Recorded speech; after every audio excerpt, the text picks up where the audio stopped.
बउआ के मौसी बर खुरलुच्ची गुह के छछ छछ करे जुटी।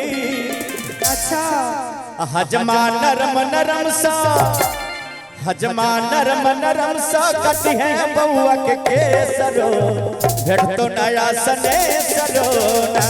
हजमा नरम नरम सा कटी है बउआ के केसरो भेट तो नया सने सरो।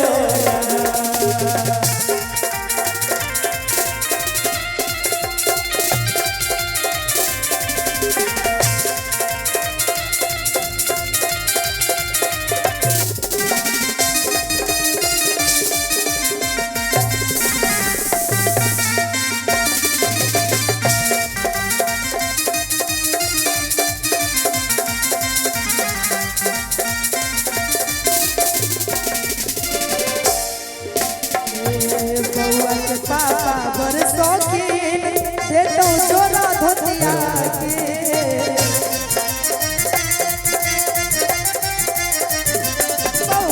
पापा बर शौकीन देखो चोरा चुरता के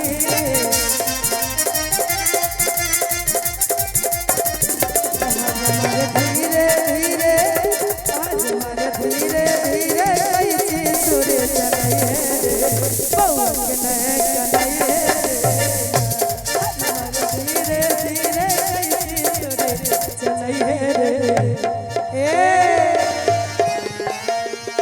विदाई में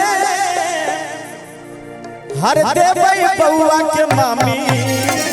अच्छा बउआ के केस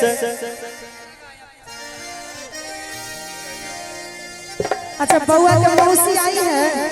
ए मौसी जी पुरस्कार नहीं दीजिएगा, आप खाली खाली चले जाइएगा नहीं तो गाली देने लगेंगे, जान जाइए। बउआ के मौसी छै खुरलुच्ची अच्छा गुही के छट छट करे जुटी। हजमा नरम नरम सा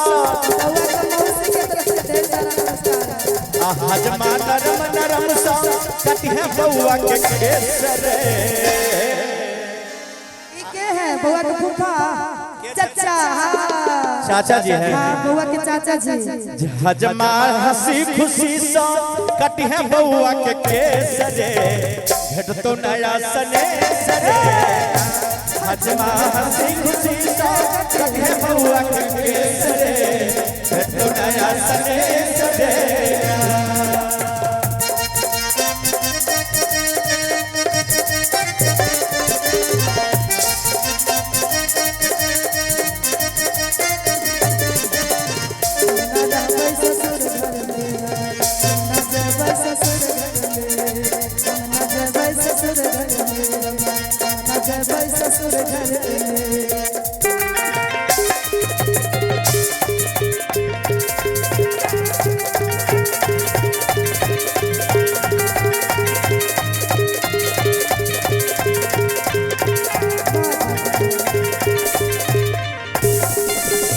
और बउआ के केस छै मुल्तानी। अच्छा हाँ बउआ के केस छै मुल्तानी यो बउआ छथे। बउआ के केस छै मुल्तानी विदाई में देबै बउआ के मामी। देबै बउआ के मामी। अच्छा बउआ के मामी कहाँ है? मामी जी आइए ना आगे। मामी तो झकास छथिन।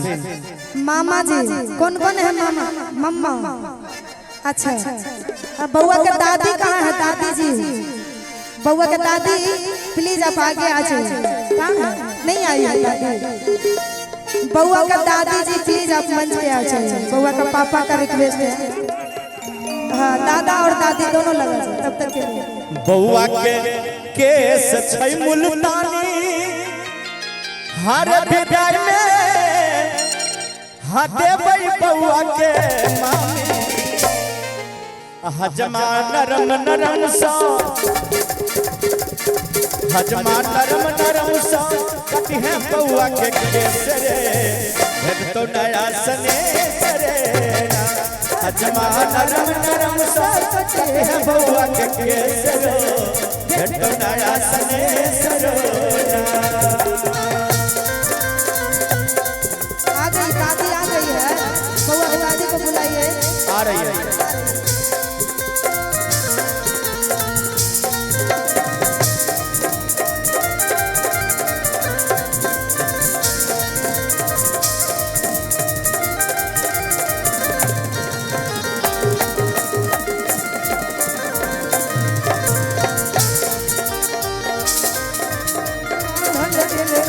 बनल ए काटे खेला ऐसे हंस के जान में बता तोरा में हंस के काटे खेला ऐसे हंस के जान में बता तोरा में हंस के प्यार में पागल बन पागल रहेला प्यार में पगल बानी पगल रहेला ए रानी हो अचरे से बांधल दिल बबनल रहेला ए रानी हो अरे अचरे से बांधल दिल बा बंधल रहेला